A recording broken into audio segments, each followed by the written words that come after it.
Our fourth and final part of our identity series is going to take us to a place where we look at where we are when it comes to culture, the different influences on identity, the different influences on who we are. If you haven't had a chance to watch any of our other videos, I want to encourage you to go back because it's really important that we get the flow of this series. Because first and foremost, it's rooted in who is God, who is He, how do we align ourselves with the true image of who He is? And out of that place, we actually realize who we are. When we ask the question, who am I? I am an image bearer of God. I am His representation to the world, but also so is everybody else that surrounds me. So it changes not only how I view myself, but also how I view other people. And then as Jesus followers, we actually embrace a communal identity, that we're not just individuals, but we are part of something so much bigger. We're part of what Jesus calls the body, something so much greater than ourselves as we become the victory banner of Jesus in this world. So to finish off, we want to look at where we are, but I want to root this in who Jesus is, how He models a posture for us of how to engage potentially in conversations that are different to what we believe. Because this can be one of the most polarizing conversations in this day and age around identity, especially in the church, but also outside of the church. And sometimes the difficulty that happens is it's us against them, those who are inside the church against those who are outside of the church. So how does Jesus model for us a way of engaging with people that seem to be polarizing figures, that seem to be difficult conversations to have? Simply put, I think Jesus models having conversations around a table. Jesus doesn't stand and shout with a megaphone, responding to the noise around Him. Jesus goes up in Luke chapter 19 to Zacchaeus, who was somebody at that time was seen as a polarizing figure. He himself had disconnected from society, climbed a tree to see Jesus, because I truly believe everybody longs for Jesus. Everybody longs to know who they are, to discover His grace and His love. But he was so disconnected in society and community. This can be interpreted in so many different ways. But what I want to focus on is what Jesus does. He doesn't even address everything where they are. He specifically says to Zacchaeus, I need to come to your house for dinner. And by the way He treats him, by the way He engages with him, this is a model for us that we too must engage in a similar way. It is so easy to be caught in debates and arguments, to put our flag down and say, I am right. But Jesus seems to model something else. He seems to model relationship where there's difference, where there's disagreement, and He's persecuted for it, where people look and see He's going to have dinner in the house of a sinner. Jesus models a way of walking with people through difference and disagreement around the table that I think we too must embrace when it comes to these conversations. So this is going to be our starting point with Andrew and Jill. This is where we're going to have a conversation now about where are we culturally speaking and how can we actually follow Jesus in these conversations. Okay, so this is our final video in our identity series, and we want to look at where we are then when it comes to identity and culture, which is quite a polarizing concept, whether you're in the church, outside of the church. Where would you guys say we're at when it comes to identity and culture? Or even start with, like, what do we mean when we say culture, right? What are we talking about when we say culture? Let's start there first. Are we talking about culture that is not the kingdom, really? Like the culture of... Like society. Society. What's around us. Yeah. Media. So best sort of analogy of this I heard was there's a fisherman on a boat and he sees two fish below him and he shouts down, how's the water? And the fish smile and they swim on. And then they turn around to each other later and they say, what's water? Like they've no idea of what they're swimming in. It's just always been around them. Yeah. But culture, when you think of it outside of church, is like we are being shaped and formed, whether it's stuff you're watching, hearing, media, all of that is culture. It's how we do what we do. So just want to clarify that because it's chucked around all the time, right? That you guys agree? You add anything to that when it comes to culture? Yeah, it's the air you breathe, right. you know, and that means, you know, It's what you see, what you hear, and the various methods and channels to which that comes into your mind and your space and your being. Right. So on that note then, What's going on? yeah, where are we when it comes to identity and culture, do you guys think? I think there's an obsession with it at the minute. I think it's become almost like the topic. It's taken priority in people's thoughts. You know, how do you identify is now a question that's really common, and really maybe as little as 5, 10, maybe 5 years ago, that wasn't the case. There's definitely been an acceleration, I would describe, with an obsession of the question of identity. Right. And I think it's become quite a narrow topic, based around a couple of things which maybe aren't always helpful to how we define who we are. And I would say that if it's not a biblical worldview, which is what we've kind of tried to set up in this, then it can lead to division. It can lead to polarization, which you've already referred to. It can lead to conflict. It can lead to tension, and that's kind of where I see we're at. Right. Yeah. And it seems quite loud. Very. That, like, I don't know if it is any louder. It just seems louder. Right. In the last maybe decade or so, there's just been an increased volume. And maybe it is, there is an increase, like so many ways of which we can be informed. Right? I think of even being like, I was laughing with the girls, like my 2 daughters are studying for exams, and I just remember, like, when I was doing my GCSEs, it was textbook. Like, you sat with books. Now there is a world at your Google fingertips, Classroom. right? Yeah. There's so many streams that will inform now. And it just seems so loud. And I think what's really interesting in culture right now is even the stuff that we're reading, hearing, listening to, if we're really honest, we don't even know if it's true anymore. Right. Right. It's not like that we pull up a document and go, oh, that's black and white truth. Now that we're living in an age where people are going, well, actually, we manipulated that audio, visual, whoa, whoa, whoa. Yeah. And you can't even trust the information. Right. So not only is the information, we're now questioning all of the things. Is what I'm looking at real? Right. Is what I'm reading real? Right. Is what I just witnessed? We're taught you see, you believe. Right. Now we're going, you see. Question. I don't know if someone's made that up. Right. Yeah. Right, we've never lived in a time like that. No, I'm not really into chronological snobbery in the sense of like, oh, no one's ever lived in a time like this before, or we have it worse or whatever than anybody else, or we have it better than anyone else. But I do think there's something to the times which we're living in. It's mass information, and a lot of it's misinformation. Right. And we have got to be aware that actually has an impact and has shaped and formed us. We have not just been dropped into 2024. Suddenly we've got this like awareness, and we've been shaped, or we've just sort of arrived at this. You know, this has been a progressive move, and we are where we are because of decades and centuries of formation.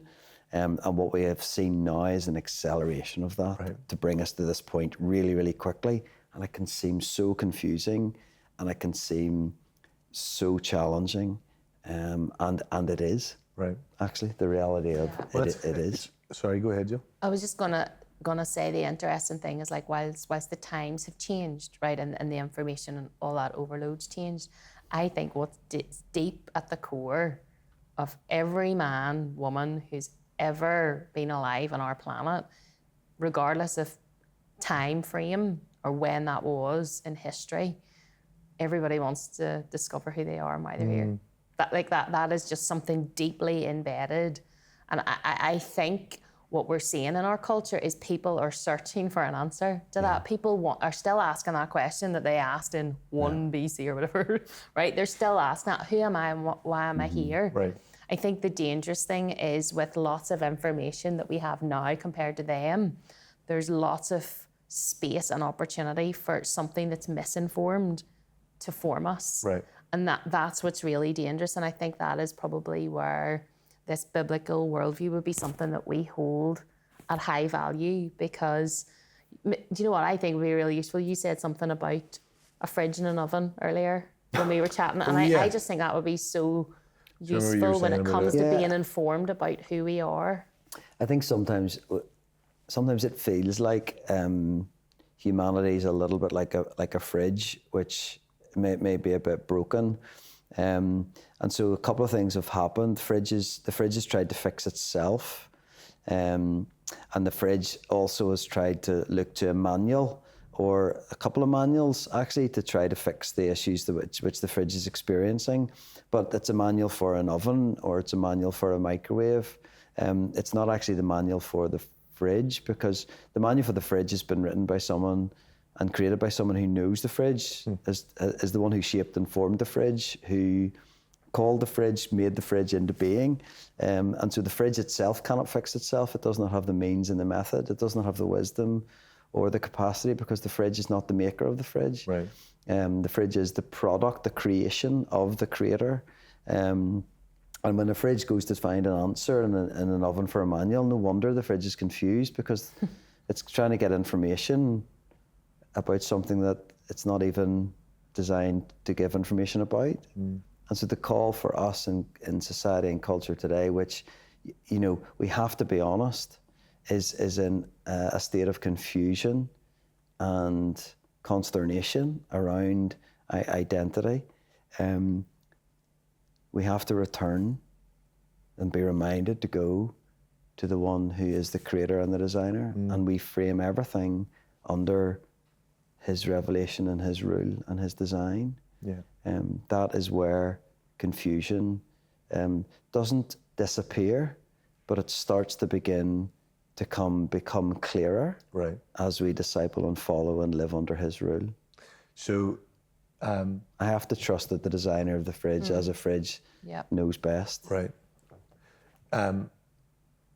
Is there anything I want to, because I would love to talk exactly about what you're saying, is because what we as Jesus followers are saying is that we hold truth, and how we steward that and how we communicate that and how we now walk in this, that becomes really significant when you talk about identity. But is there anything you want to say when it comes to how we got to where we are? Do we need to speak into any of that, or do you feel like that's the information overload? Is there anything else you would add to that? Yeah, I mean, we just probably don't have time to go into it, you know. But you're talking about philosophies and ideas that are percolating in a time, you know, post-Enlightenment, where the thought was, well, now we have science, we have the answers to everything. But then that was questioned by, you know, the sort of romantic movement. Thought, no, the answer's not in the science and the rational. You know, the answers in the formation of the self. You know, it's actually about self-discovery, which is actually, you know, when you go down that path over decades of influence and how information is then permeated around this world, when you've got a self agenda. And you know, you become your own God. You know, how do you feel? What makes you happy? If it makes you happy, didn't Sheryl Crow sing? You know, it can't be that bad.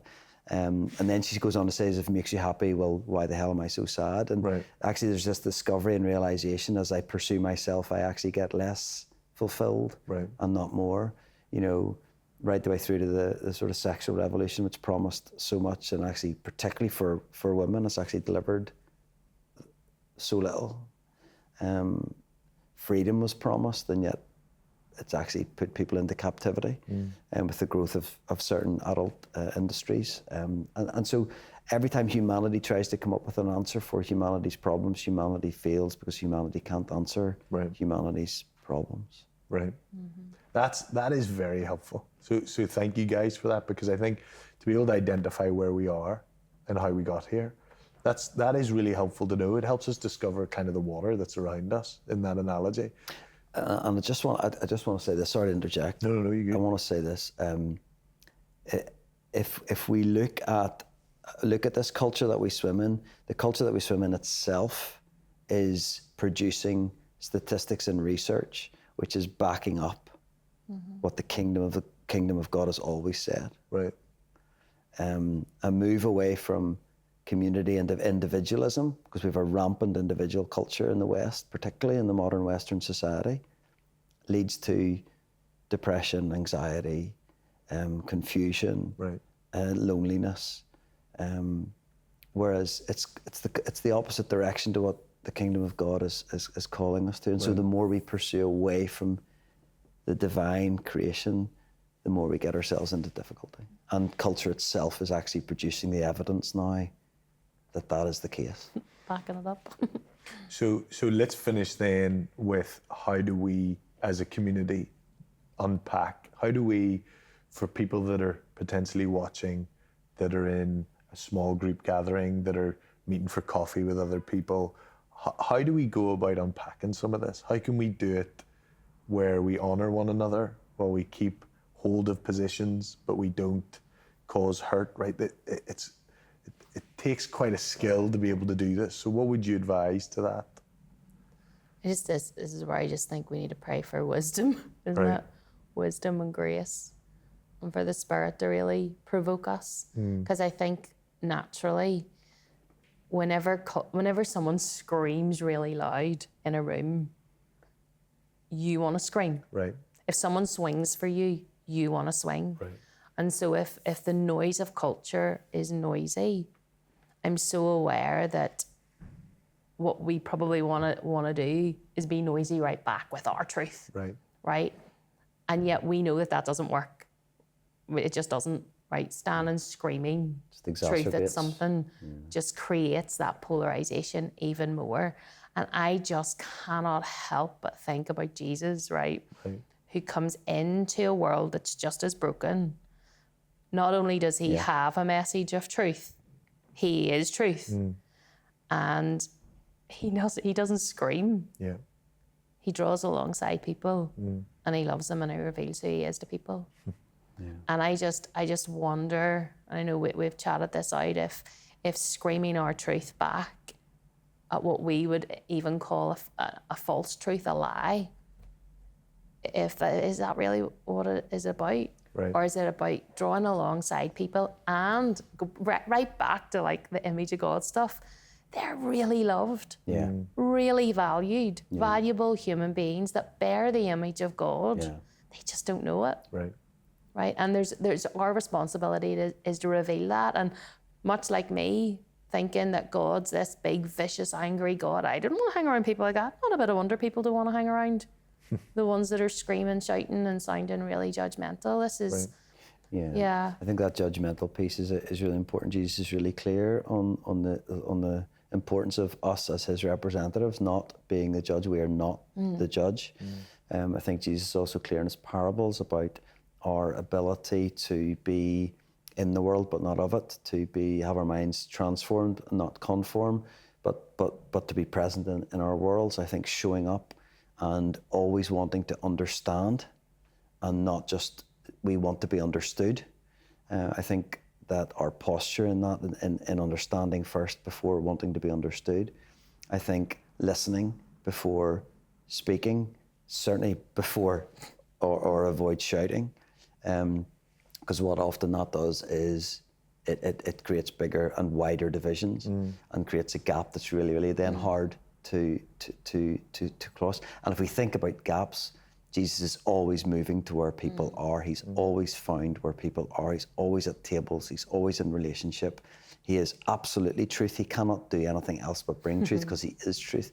But he also brings life. And so we're certainly not saying, I don't think the answer is to withdraw from culture and shout from a distance, but it's actually to bring the truth into culture as the mustard seed, as the yeast, as the wheat and growing up in everything and infusing and bringing that still small voice. I can't help but think as we finish then, as we finished Where Are We and how we talk about this, we remember who we are. And we were saying earlier about Jesus' 12, how different they were. And difference doesn't mean separation. It means we can come together and help discover and figure out and journey together. Comes out of a place of who I am, but we must always come back to who he is. And that must be our grounding. Yeah. Do you know what I think too? I know you're on to finish this, sorry. No, But go for it. I think sometimes it can feel like, oh, the world's getting its way, culture's getting its way. But actually, I think we're moving into completely, like where we're at, this is what I see happening, is I see generations coming up who are realising how unstable, it's probably better. Is that better English? It's so bad. Unstable, Not yeah. stable. How unstable and changeable everything is. So if you're someone that's wanting to figure out who you are, being attached to something that's like you're just Yeah. going everywhere. And what we're seeing actually is young people and young adults coming back to church in droves actually. Because there's been something about the consistency and faithfulness of the message of Jesus throughout all of time. Does not change. Right, he does not change in a society that's changing. We're not that old. Well, I tell myself that, right? Well, Whoa, It depends Don't who you do ask. that. I'm agreeing. But- I'm disagreeing. Oh, okay. but I even look back 20 years, and where we are in 20 years is mind blowing. Like just how much culture has Yeah. changed. We're going to be those old people I remember when. But do you know what I mean? It Yeah. has changed like a lot. But yet there's something so not changing about the kingdom of God. And Right. and I'm just so encouraged that actually there's something about that being anchored, rooted, and people are starting to see the consistency within the faith. Right. And in an inconsistent world, that's really, really, really attractive. Right. And where actually church numbers are growing in our family, but actually around the world, you're seeing a massive move towards something that's solid. Yeah. We're done with this fluidity thing, like whatever goes. It's like, no, what is truth? I want to know it, and I'm searching for it, and people are discovering the power in that. And I think that's really good, just because sometimes it can be quite, the Yeah. world and culture, but actually we're just seeing, I'm seeing a shift for sure. And let us then steward that well. Well. Let us be the representation of God. Let us be his image as people come back and love them well. So thank you guys. Thanks, Mel. Bless you.